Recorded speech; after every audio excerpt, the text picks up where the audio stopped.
Alors, bienvenue à Marseille. Nous sommes très contents de vous voir pour nous présenter quelque chose d'extraordinaire.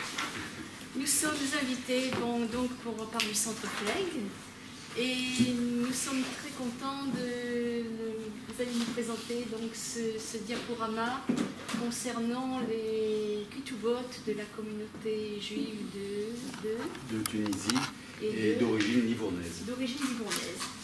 Bon, mais on a hâte de voir ça.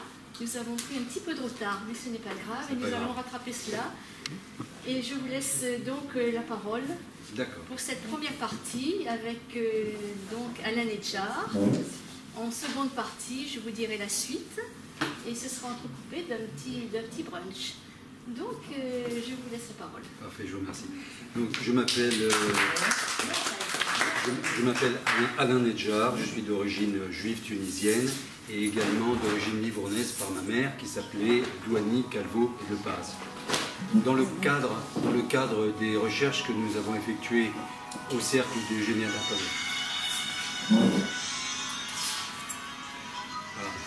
dans le cadre des recherches que nous avons effectuées au cercle de généalogie juive, il a été initialisé une section dite tunisienne par Thierry Samama, grâce à qui nous avons pu commencer un ensemble de recherches à l'aide d'une petite équipe et qui ont abouti à des résultats fort intéressants. Je vais vous parler aujourd'hui de ce que nous avons trouvé et qui nous a permis de réfléchir et d'amener des informations concernant les Juifs d'origine livournaise. Ce travail a été fait par moi-même, d'une part, et par mon ami le docteur Gilles Boulu, qui actuellement se trouve aux États-Unis au congrès de radiologie de New York. Donc c'est la raison, de Chicago, pardon. C'est la raison pour laquelle il n'est pas là, mais il est bien évidemment co-auteur. Alors, le livre s'appelle « Les deux nouveaux registres matrimoniaux de la communauté juive portugaise de Tunis, dite livournaise ou grana, au XIXe siècle ».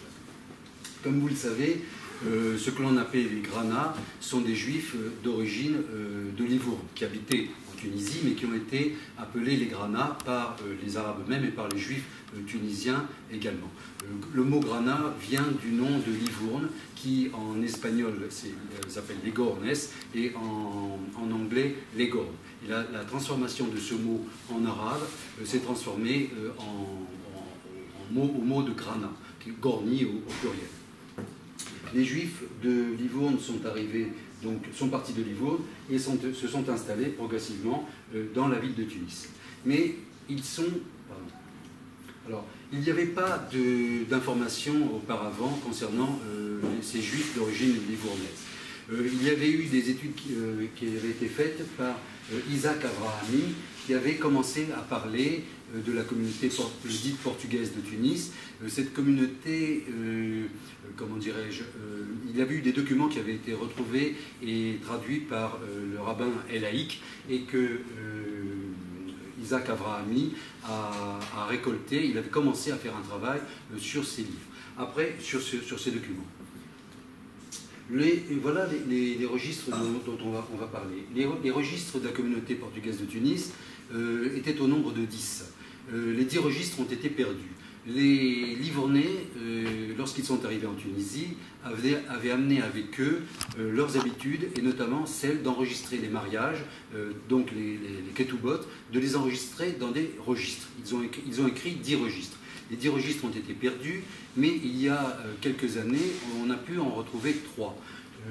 Attal et Alivi ont retrouvé en 1989 un registre qui portait sur les années 1788 à 1884. Ils ont retrouvé ensuite, en l'an 2000, un registre qui portait des années 1843 à 1854, et enfin un autre registre entre les années 1853 et 1873. Bon. Il y a 2 ans environ, par le plus grand des hasards, en recherchant parmi des archives et des bibliothèques en Tunisie, nous avions trouvé des milliers de documents qui jonchaient le sol ou qui étaient sur des rayonnages. Et en feuilletant certains de ces documents, on nous a montré des documents qui étaient tout à fait curieux et qui nous ont, comment dirais-je, nous ont étonnés. On les a photographiés et progressivement on s'est aperçu qu'on avait découvert les 2 registres matrimoniaux manquants, c'est-à-dire en l'occurrence ce registre-là que nous avons retrouvé donc en 2013, qui porte sur les années 1812 à 1844, et le registre numéro 6 de 1812 à 1881.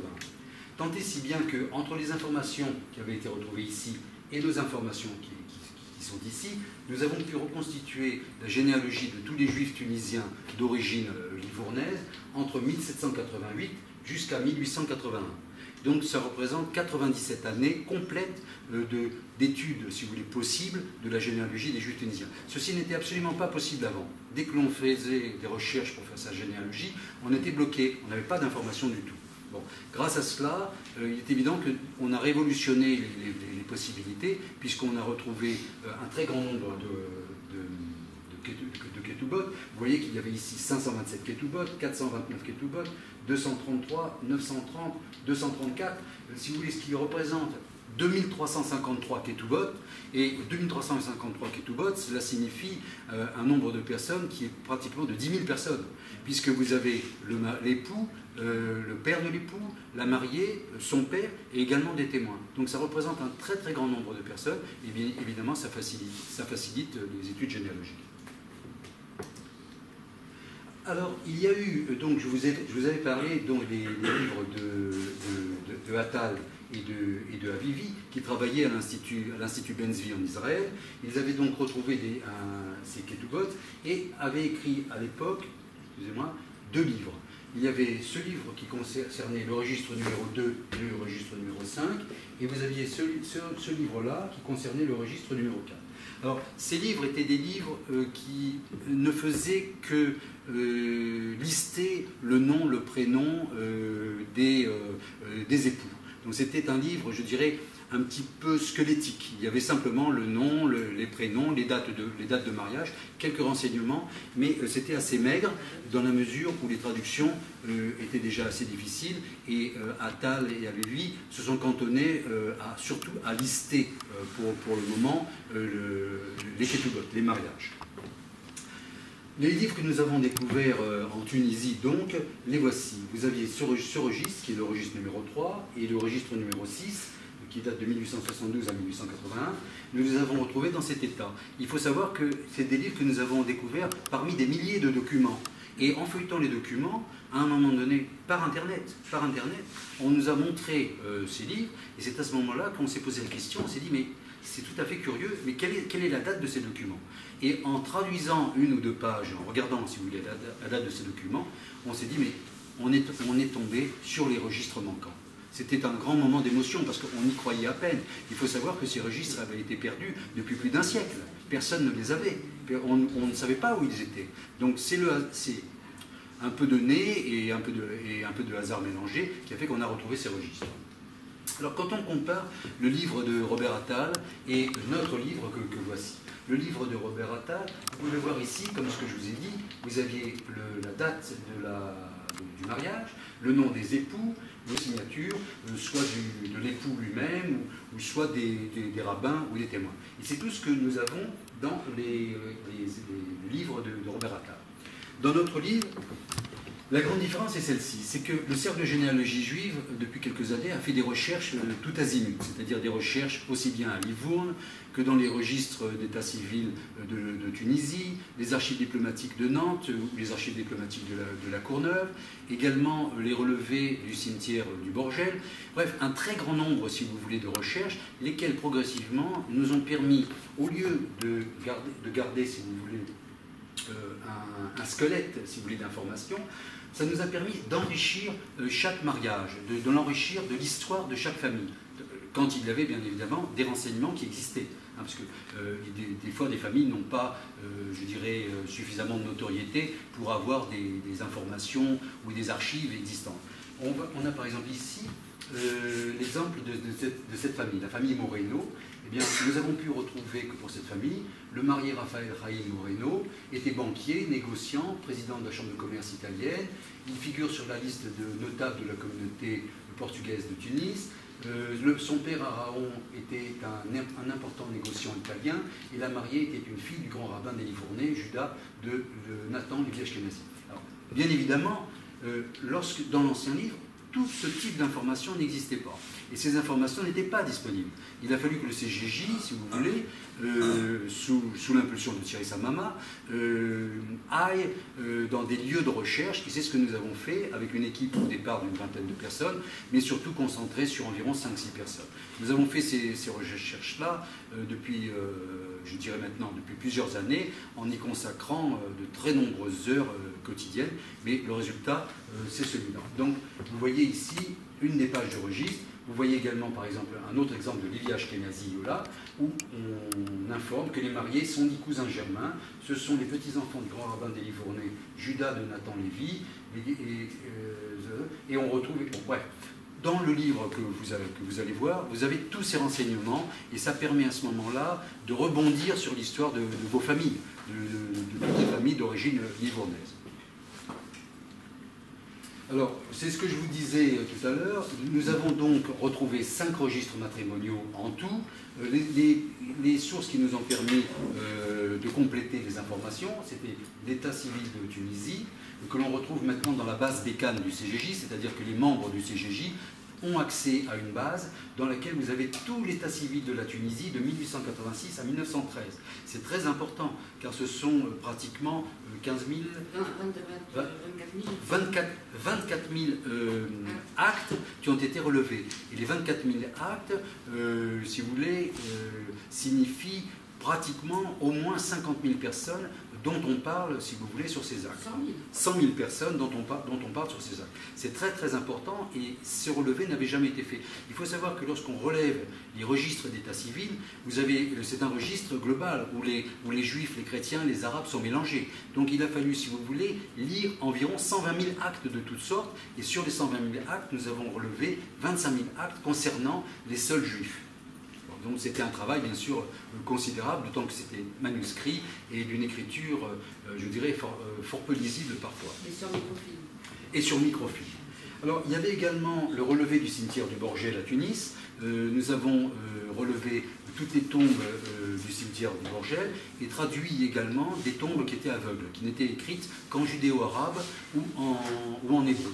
Ces tombes-là n'avaient jamais été traduites, donc personne ne connaissait l'existence de ces tombes. Et ça a été très utile parce que ces renseignements-là ont complété également les informations que nous avons pu reporter dans le livre. Nous avons également les actes, les registres de chancellerie, tous les actes notariés de la fin du XVIe siècle, jusqu'en 1887, et vous imaginez que certaines informations dans le livre, nous avons des informations qui datent de 1582, ce qui est absolument extraordinaire, et c'est ce qui nous a permis d'ailleurs de remonter des généalogies pratiquement jusqu'au XVIe siècle, ce qui n'avait jamais été possible auparavant et qui n'avait jamais été fait auparavant.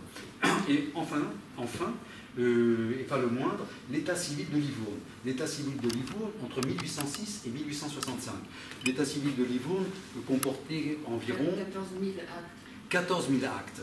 14 000 actes, ce qui représente là aussi pratiquement 50 000 personnes, ou 60 000 personnes, qui représentent 60 000 personnes.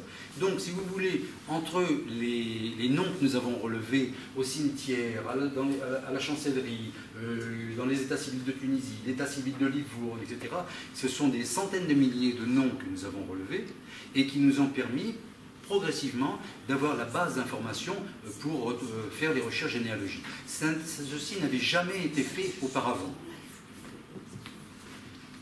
Alors, pour illustrer, si vous voulez, les sources sont très importantes parce que c'est la base même de notre livre et c'est la base même, si vous voulez, c'est l'essence même du cercle de généalogie juive qui doit s'appuyer sur de très nombreuses sources pour que les informations que nous donnons soient entièrement, comment dirais-je, cachérisées, si je peux me permettre, c'est-à-dire que tout est officialisé dans la mesure où toutes les informations que nous donnons ont été établies par de véritables actes.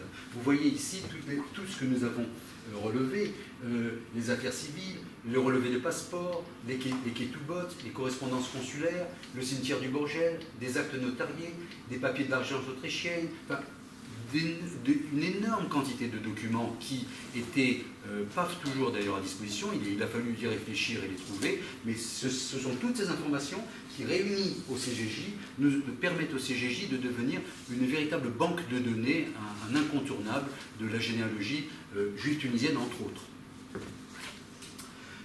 Si vous êtes membre du cercle de généalogie juive, vous aurez accès à ce qu'on appelle la base Bekan. La base Bekan est un outil qui a été créé par Thierry Samama. Thierry Samama est un ingénieur centralien qui a mis au point cette base, qui est une base de données absolument extraordinaire, qui permet, en recherchant un nom, de pouvoir retrouver tous les actes. Actes de naissance, actes de mariage et actes de décès. C'est extrêmement utile, puisque grâce à cela, si vous voulez, vous pouvez remonter aux généalogies d'un nombre considérable de familles. Alors, qu'est-ce que nous avons trouvé dans les fameux registres? Dans les registres que nous allons vous montrer, nous avons trouvé des enregistrements, que vous voyez ici, qui sont des enregistrements de mariage. Et au cercle de généalogie juive, avec les informations globales que nous avons, vous avez les enregistrements, par exemple, d'un acte de mariage de cette personne, la ketouba de Joseph Bocara et de Sarah Lombroso, mais vous avez également ce que nous avons dans la base Bekan, la fameuse base dont je viens de vous parler, jusqu'au décès de ce Joseph Bocara, puisque nous avons retrouvé les tombes au cimetière du Borgel, et il faut savoir que les tombes du cimetière du Borgel étaient dans un état lamentable, recouvert de mousse. 90% des tombes étaient complètement saccagées, cassées en 1000 morceaux. Donc il a fallu, si vous voulez, reprendre toutes ces tombes, les regarder, les vérifier, enlever la mousse et faire traduire chacune de ces tombes. C'est le professeur Marc Felous. Voilà. À l'origine, ce travail a été effectué par le professeur Marc Felous. Le professeur Marc Felous est la personne qui s'est occupée de photographier et de récolter toutes les sépultures du cimetière du Borgel. Le professeur Marc Felous travaille à l'INSERN à Paris. C'est la personne qui a un généticien fort connu. C'est le premier qui a isolé le chromosome Y. Donc vous voyez ce qu'à partir de ces informations, ce que l'on peut retrouver une vie entière et avec des preuves. Alors, voilà un autre exemple de document très ancien, de 1714, un acte de chancellerie, dans lequel nous retrouvons des signatures de personnages qui ont également, comment dirais-je, apposé leur signature sur les documents, aussi bien sur les ketubot que d'autres actes notariés. Mais chacun de ces détails, ces petites signatures, nous ont permis, si vous voulez, de suivre et de pister les individus et de dater, si vous voulez, les documents. Car grâce à ces dates-là, on a la certitude, si vous voulez, que l'individu dont on parle est bien celui-là. Parce qu'il y avait des homonymies, il faut savoir. Mais grâce à leur signature, ça nous a permis d'éviter les erreurs d'homonymie. Alors, voilà le contenu des fameux registres matrimoniaux. Lorsque on nous a montré à l'époque ces registres, nous ne savions pas que c'était des registres. Mais en regardant, si vous voulez, ces pages, ça c'est une page d'index, on s'était aperçu que, bon, il y avait quelque chose, c'était intéressant. Vous aviez ici un numéro d'ordre, vous avez des numéros de pages. Alors les pages étaient, vous aviez le recto et le verso en vérité. Le recto c'était symbolisé par la lettre Aleph et la lettre A si vous voulez, et le verso par la lettre Bet. Et évidemment, ça nous a mis la puce à l'oreille. Et en regardant ce qui était ici, on s'est aperçu que c'était une liste de noms. Donc ça a été le premier document que j'ai pu regarder. Et en fin de compte, on s'est aperçu que c'était une page d'index du registre, c'est-à-dire la page du relevé de tous les enregistrements de mariage, de toutes les ketubot. Et on s'est dit, on a quelque chose, on les a trouvés en fait. Alors, comment dirais-je, dans l'enregistrement des ketubot, si vous voulez, vous savez que lorsqu'il y avait le mariage, on donnait à la mariée la fameuse ketouba. La ketouba, c'était un document parcheminé, un très beau document, que l'on remettait à la mariée, et la mariée donnait sa ketouba ensuite à sa mère, qui la conservait, qui était la détentrice et le témoin de la réalité du mariage.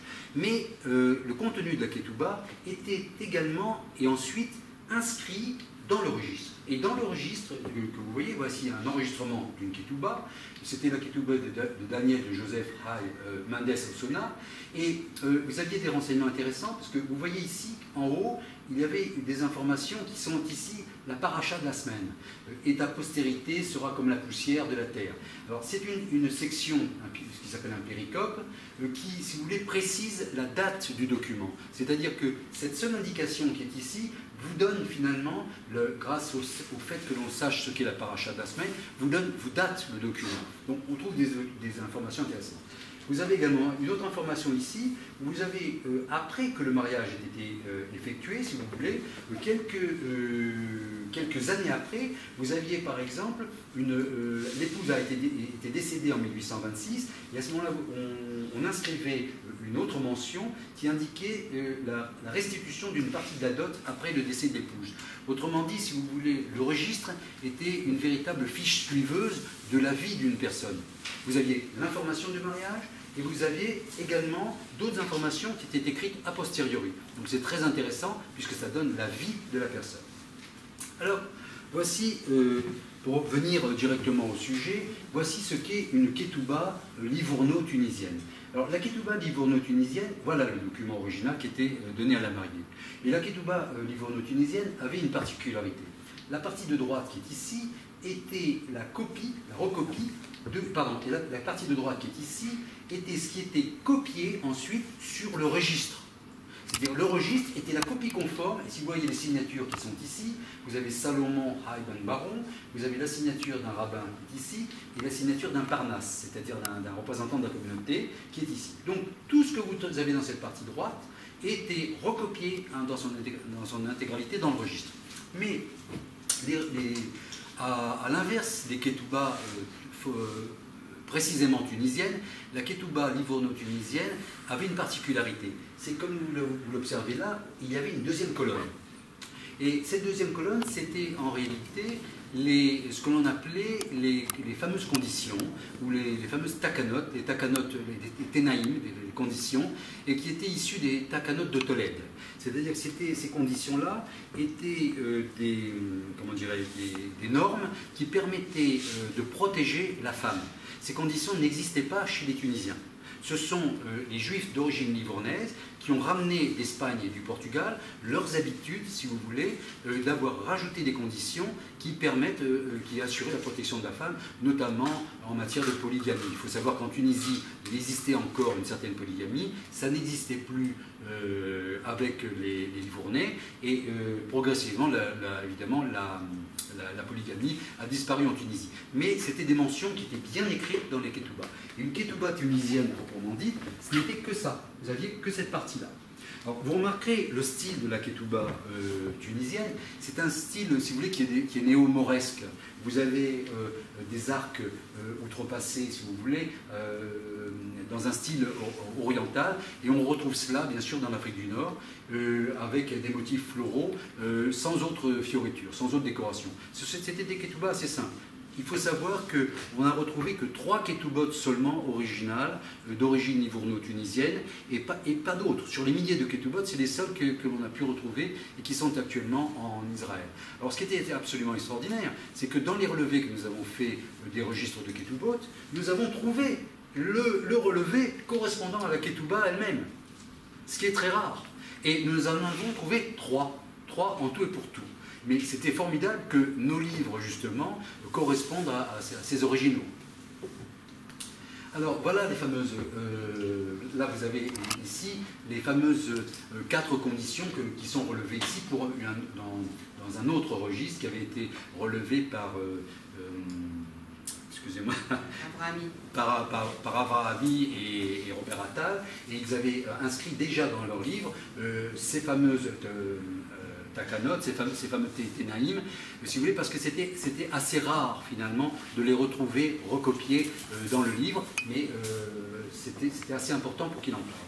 Et vous retrouvez d'ailleurs la ketouba ici, et à nouveau les sceaux des rabbins, les signatures, les paraphes rabbiniques, et également la signature de l'époux, que vous retrouvez, la transcription ici. Voilà les 4 conditions de la ketouba, livournaise. Ces fameuses conditions à gauche, et la condition la plus importante était que l'époux ne pourra pas se marier ou prendre une autre femme du vivant de son épouse. Oui, c'était simplement parce qu'en Tunisie, à l'époque, vous aviez, comment dirais-je, certains hommes qui avaient plusieurs épouses. Donc c'était une, comment dirais-je, c'était pas traditionnel, mais cela existait et cela a disparu petit à petit, mais ça a perduré quand même un certain temps. Alors vous aviez évidemment d'autres conditions. Toutes ces conditions-là sont écrites dans le livre. Vous pouvez retrouver en détail toute l'information. Alors voilà la description d'une ketouba type et d'un enregistrement de ketouba tel qu'il a été inscrit dans le registre et qui va vous montrer l'intérêt, si vous voulez, de ces registres, puisque grâce à ces registres, on retrouve des informations qui n'existent nulle part ailleurs. Vous avez ici le mariage proprement dit. Donc vous avez ici Jacob Paz, qui est fils de Samuel Costa, et qui comment dirais-je, voici l'acte de mariage proprement dit. Et vous avez ensuite une mention supplémentaire où, quelques années après, il y a eu un rajout de 4000 rials dans le montant de la ketouba. Et quelques années ensuite, vous avez ici une mention qui concerne le divorce de cette personne.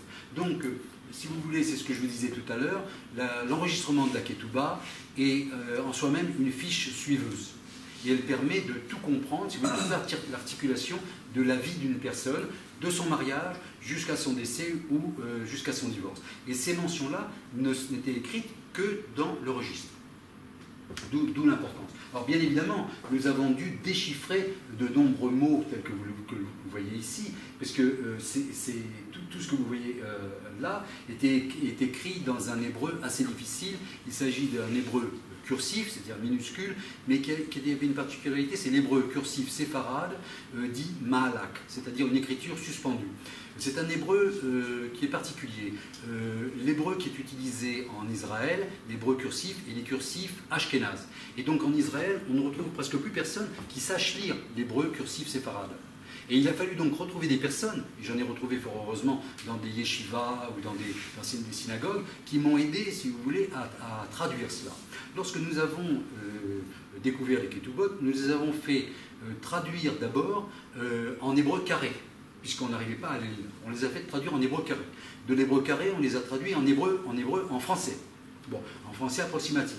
Du français approximatif, on les a traduits de façon, je dirais, plus élégante, et c'est à ce moment-là qu'on a rajouté beaucoup d'informations, et notamment tous les mots manquants. Car en lisant, si vous voulez, la ketouba, nous nous sommes aperçus qu'il y avait des mots-clés.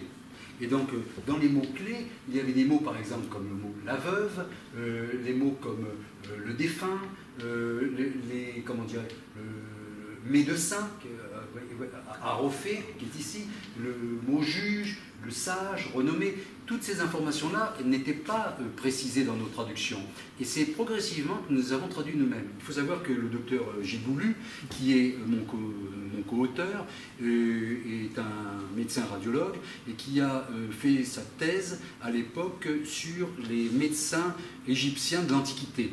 Donc c'est quelqu'un qui a l'habitude de l'écriture et qui a pu décrypter certains mots, puisque c'est lui-même qui a repéré, si vous voulez, sur les ketubas, tous les mots essentiels qui étaient cachés, si vous voulez, mais qui les a repérés et qui a permis de donner des informations qui venaient compléter la vie, l'importance des personnages. Sans ces informations-là, on aurait pu passer à côté de choses essentielles.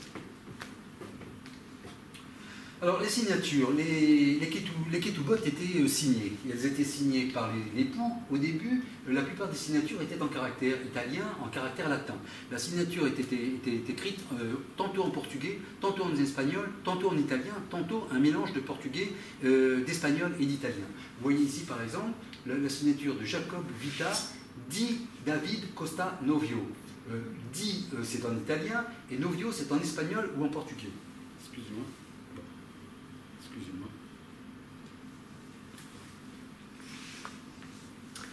Bon. Et vous avez, si vous voulez, une signature portant même l'histoire de la communauté. C'est-à-dire, vous avez véritablement les signatures italiennes ou espagnoles, je dirais, étaient typique des mariages livournais. Et vous avez également les signatures en hébreu. Alors voici l'hébreu cursif séfarade. Donc vous avez ici Abraham de Paz et qui signait Khatan, le marié. Donc le marié signé soit en italien ou en portugais ou en espagnol, soit également en hébreu. Et lorsque l'époux ne savait pas signer, parce qu'il y avait surtout au début un certain pourcentage d'époux qui ne savaient pas l'hébreu, c'est pas pour autant qu'ils étaient illettrés, mais ils ne savaient pas forcément l'hébreu. Hein.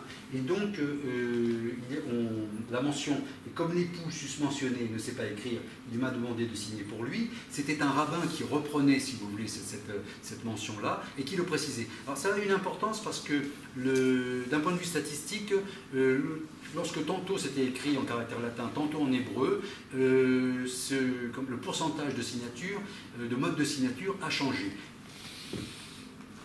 Alors, il y avait une cérémonie tout à fait curieuse et que l'on a retrouvée dans les Ketubot, qui était la cérémonie du Lévira.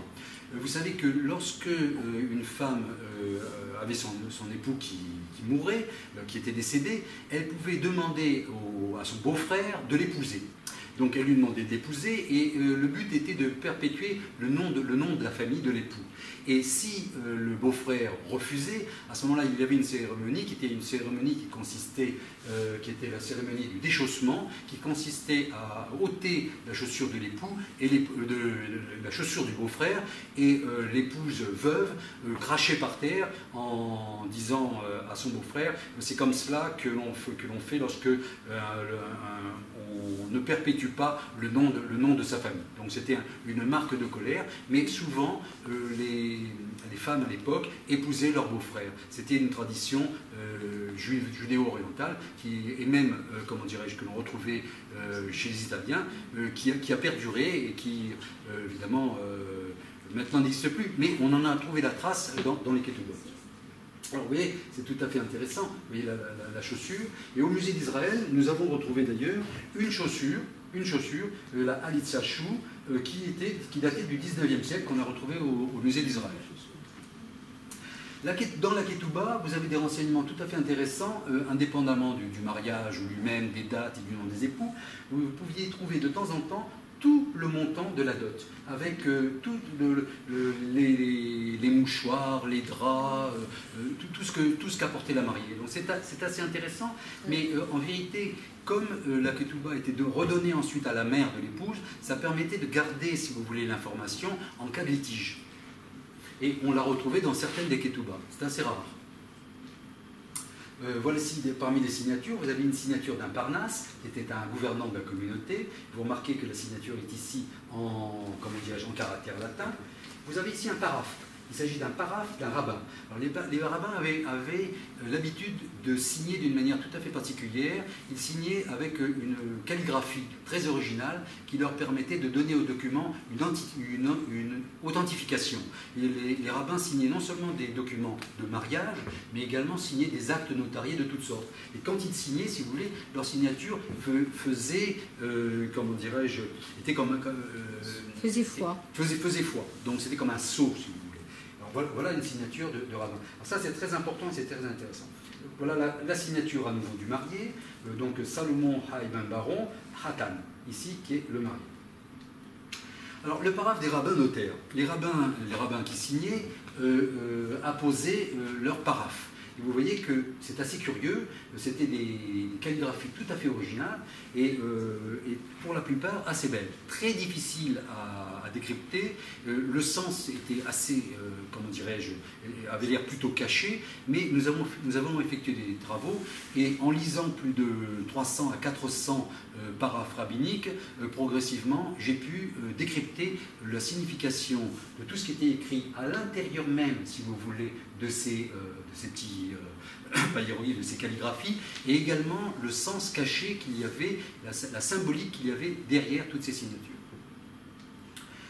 Donc d'ailleurs, j'ai consacré dans le livre un chapitre particulier qui s'appelle « Le langage des signes », où vous voyez bien que ces signatures sont tout à fait curieuses, car vous voyez ici apparaître des petites têtes, toutes sortes de petits signes comme ça, qui sont assez, indépendamment, si vous voulez, de leur esthétique, ont quand même une valeur symbolique qui, comment dirais-je, que l'on observe au fur et à mesure qu'on voit ces ketubot, à ce moment-là, on se dit il y a quelque chose, ce n'est pas le fruit du hasard. Les rabbins signaient aussi, surtout lorsqu'ils étaient les grands rabbins, les Ahambashi, apposaient leur sceau. Et vous avez ici le sceau d'Abraham Bokhara, qui était un grand rabbin des Grana, et vous avez le sceau de Abraham Hagege, le grand rabbin des Twansa. Les sceaux étaient écrits en hébreu et étaient écrits également en arabe. Et la date que vous voyez ici, c'était une date arabe, la date de l'Hégire. Donc les rabbins, à partir d'un certain moment, avaient le titre honorifique qu'on appelait de Ahambashi. Et ce Ahambashi, c'était un titre qui était hérité de l'héritage ottoman, de l'héritage turc, qui était un titre essentiellement honorifique. C'est quoi, ces grands rabbins? C'était les grands rabbins. C'était les grands rabbins. Le Ahambashi, le Raham, c'est celui qui a la connaissance. Alors, vous avez, à un moment donné, vous avez eu des mariages qui se sont faits entre les deux communautés, c'est-à-dire entre la communauté des Grana, la communauté donc des Livournais, et la communauté des Twansa, la communauté des Tunisiens. Il faut savoir qu'au début, il y a eu une mésentente entre les Juifs d'origine livournaise et les Juifs autochtones, les Tunisiens. Pourquoi? Parce que les Juifs d'origine livournaise avaient, je dirais, un niveau de culture, mettons, et certaines habitudes qui étaient, je dirais, plus organisées, plus bourgeoises que les Juifs tunisiens, et ils ont progressivement imposé leur culture, mais il y a eu scission des deux communautés. Cependant, ça n'a pas empêché qu'avec le temps, il y a eu des mariages dits mixtes entre Grana et entre Twansa, tant et si bien que le grand rabbin Hagege des Twansa et le grand rabbin Bokhara, par exemple, le grand rabbin des Grana, ont tous les deux apposé leur sceau sur un mariage. Vous avez le cas très très rare d'un mariage mixte entre Isaac de Joseph Bessis et de Rina Bonan. C'est tout à fait rare et tout à fait intéressant. C'est intéressant dans la mesure où, si au début les mariages mixtes étaient peu nombreux, progressivement les mariages mixtes se sont faits à parité. C'est-à-dire qu'il y avait dans le sein des mariages de Grana, vous aviez progressivement jusqu'à 50% de mariage avec les Twansa. C'est normal puisque au bout d'un certain temps, vous aviez un niveau culturel, si vous voulez, un niveau social et un embourgeoisement qui fait que c'est par les classes sociales que les mariages se faisaient, et peu importe qu'ils fussent Grana ou qu'ils fussent Twansa. Alors d'ailleurs, vous avez ici quelque chose de tout à fait intéressant. Au début, vous aviez un pourcentage de 20% de Twansa qui se mariaient avec des Grana. Au tout début, c'est-à-dire à la fin dans les années 1812. Et lorsqu'on avance dans le temps, alors vous aviez également au début 12% des mariés qui ne savaient pas signer. Et vous aviez 33% de signatures en caractère latin et 55% en hébreu. Avec le temps, ceux qui ne savaient pas signer, vous n'en aviez plus que 1%. C'est-à-dire que les Juifs qui ne savaient pas signer, progressivement, grâce à l'Alliance israélite universelle, grâce à l'émancipation, etc., les illettrés devenaient de moins en moins nombreux. Il faut savoir qu'à une époque, si les Juifs qui ne savaient pas signer représentaient 1%, il faut savoir que la masse arabe à l'époque, 99% ne savaient pas ni lire ni écrire. Donc il y avait véritablement une très très grande différence entre la communauté juive tunisienne et la communauté musulmane. Ce qui a fait que progressivement, d'ailleurs, les juifs tunisiens se sont rapprochés de plus en plus, je dirais, du mode occidental, des lois françaises, etc. Si vous voulez, c'est la culture qui a rapproché les juifs orientaux de l'Occident. Alors là, vous avez ici un arbre de descendance qui est la descendance d'Isaac Bonan. Ce n'est pas tant pour les détails de la descendance que je montre cet arbre, c'est pour vous montrer que vous voyez ici, ce que vous voyez ici, ce sont les... ce que vous voyez ici, là, ce sont les registres que nous avons découverts. Là. Et grâce aux registres que nous avons découverts, c'est grâce à cela que nous avons pu remonter, si vous voulez, un arbre généalogique complet. Si nous n'avions pas vu ces registres-là, ni celui-ci, ni celui-là, jamais la famille Bonan n'aurait pu reconstituer son arbre généalogique. Donc, d'où l'importance de cette découverte. C'est que cette découverte a permis, comment dirais-je, d'analyser 97 années de mariage, et donc de remonter, si vous voulez, des arbres généalogiques très très loin. C'est pour ça que c'est très rare, et le livre d'ailleurs, comment dirais-je, a une certaine rareté, puisque c'est la première fois que sont relevés ces registres. Alors, qui nous a aidé? Nous a aidé le grand rabbin de Tunisie, Haïm Bitan, qui nous a autorisé à fouiller dans ses archives. Moshe Usan, qui était le secrétaire du grand rabbin. Raphaël Attias. Raphaël Attias est un juif d'origine marocaine et qui, comment dirais-je, va dans une synagogue régulièrement, pratiquement tous les jours, et il s'avère que le hasard a voulu que cette synagogue se trouve à 10 mètres de chez moi. Et lorsqu'à un moment donné j'ai fait des recherches, mon épouse Liliane m'a dit « Mais pourquoi tu n'irais pas voir dans cette synagogue s'ils peuvent traduire ?» Je suis allé, personne ne savait traduire, même des juifs d'origine algérienne, même des juifs d'origine tunisienne, et une personne, Raphaël Attias, qui était un grand lettré, eh bien, je me suis aperçu qu'il savait traduire non seulement l'hébreu, mais l'espagnol, l'arabe et l'écriture malak. C'était absolument extraordinaire, puisque c'est lui-même d'ailleurs qui nous a aidés, entre autres, à traduire lui-même 800 tombes. Entre autres choses. Il faut savoir que ce monsieur Attias l'a fait entièrement bénévolement. Lorsque j'ai voulu le payer, l'inviter, etc., il n'en a pas voulu. Pour lui, c'était une mitzvah. Et c'est pour ça que cette personne mérite d'être citée. Vraiment. Et bien évidemment, Thierry Samama, qui est à l'origine de la collection consacrée aux sources généalogiques pour l'histoire des Juifs de Tunisie. Thierry Samama, qui est un personnage très important, puisqu'au cercle de généalogie juive, avant Thierry Samama, il n'existait rien sur les Juifs d'Afrique du Nord, ou très très peu. Et donc il a initialisé, et il a eu, si vous voulez, nous avons eu la chance de faire équipe avec mon épouse Liliane Nedjar, avec Gilles Boulu, avec Dominique Bessis-Lévy et avec d'autres personnes, de constituer le noyau dur de ces recherches, et c'est la raison pour laquelle on a pu maintenant avancer.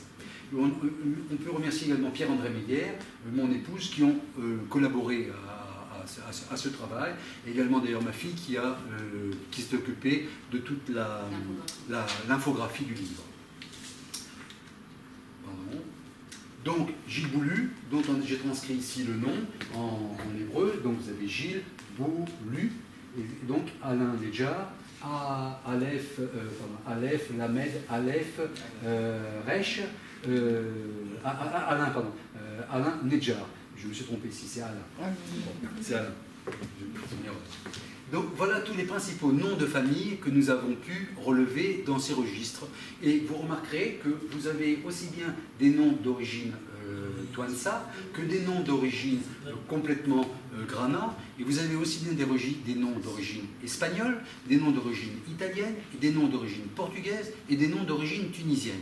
C'est la raison pour laquelle ce livre a une grande importance. C'est que, si vous voulez, il montre d'abord que les Grana et les Touansa se sont mariés entre eux, et puis il permet aussi bien aux Grana qu'aux Touansa de remonter à leurs origines. Ce n'est pas un livre essentiellement Grana, c'est un livre qui relate toute l'histoire de la communauté juive de Tunisie. Je vais y revenir. Voilà. Donc, voilà, si vous voulez, tous les noms que nous avons relevés, et il est certain que toutes les personnes qui ont ces noms-là, et d'autres d'ailleurs, et je pense qu'il n'y a pas un juif qui soit d'origine tunisienne, et même d'origine marocaine ou algérienne, qui n'ait pas dans sa famille, par mariage, certains de ces noms que nous avons retrouvés là, et qui permettront comment dirais-je, de remonter aux généalogies. Tout ceci, bien évidemment, grâce au cercle de généalogie juive. Je vous remercie.